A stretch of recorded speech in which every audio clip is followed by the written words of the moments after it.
Hey everybody, Alan here. YouTube channel's Eagle Al's 57. Got my dirty clothes on, got my hair cut. I'm out in the garage working on the 5.7. Doing some maintenance on it. Trying to get the fuel injection working. We had a lot of hellacious backfires. So I want to change the valve springs and the locks and the valve seals while I'm in there.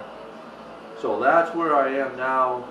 The first night I was out here to get the passenger side valve cover off, get the spark plugs out, all four on this side, and I did one cylinder. I did two valve springs. It took me 3 hours. You heard me right, 3 hours. Ridiculous. The problem with this thing is I didn't cut nothing up in the car. No, I do have a roll bar in it, but the whole car has stock suspension in the front, got the stock suspension in the back, the motor's in its stock location, the firewall's all stock. And these firewalls are concave in the back, and the motor actually sits back inside that concave. So trying to lift the valve cover up, which you got a taller valve cover and your valve train is actually taller. So to try to get this thing off is a freaking nightmare. So, second night I was out here, I did two more cylinders. So that's 4 valve springs, 2.5 hours. You heard me right.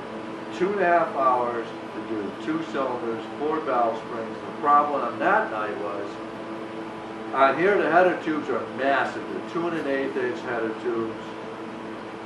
You got the spark plugs out, but now to try to screw the hose in there for the air, you can't make the angle because the header tubes are in the freaking way.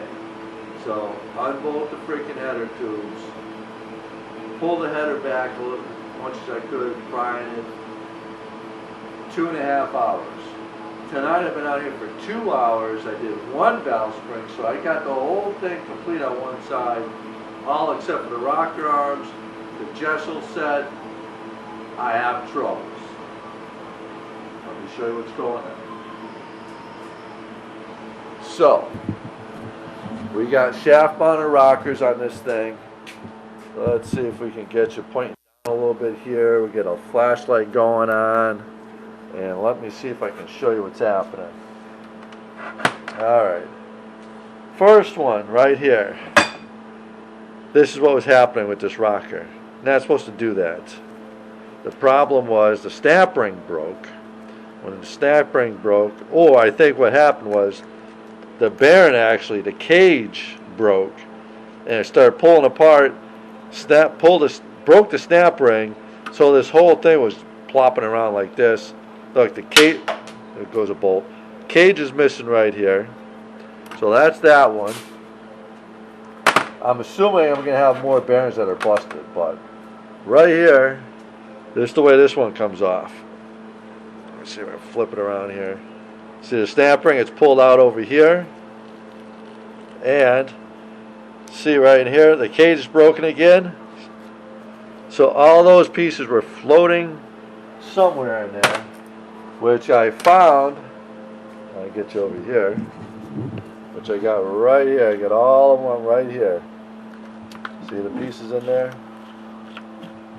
They got stuck on the back head bolt down in that recessed area. Took a screwdriver magnet and pulled them up. So those were all the broken parts. These are the locks. These are the last caps I always use on top of the valves, so the rockers don't destroy the top of the tip of the valve. So I ordered. Let's see, all brand new snap rings. I got 32 of those things coming in. I got all brand new bearings coming in. I ordered an arbor press. If I have to make some kind of fixture to hold the rocker arm in place so I can press the bearings out, press them in. I was going to send the rockers in. I got prices on it. It's more than half of what the whole system paid for the system. So I can buy the bearings for 120 bucks. I did have to buy the arbor press, but at least I'll have that forever. So if I ever have to do them again, At least I'll have the tools, I'll have my own fixtures made up. So I'm waiting for all that stuff to come in so I can rebuild the rockers. I'm going to start picking away at pulling this valve cover off, which is going to be more of a nightmare because I got the alternator on this side. Here we go. We got the alternator, we got the throttle linkage crap, and it's just very tight, and this is a nightmare getting this one off. So probably another week or two, hopefully have all those valve springs on, because work's busy, can't get out here in March. But that's it for now. I'll keep it short. Remember, burning rubber keeps you young, doesn't make you look any better. Watch out for the cops before you do burn rubber. And got a haircut, how do I look? Most of it fell out, pisses me off, but what the hell can you do? But thanks again for watching my videos. I know they're not the best. I still didn't buy a new camera yet, probably because I'm cheap. I got my new tires coming in though, so hope to see you all at the drag strip. Hopefully have some fun this summer, and hope all you guys are safe and healthy. Take care of yourselves, and I will see all of you soon.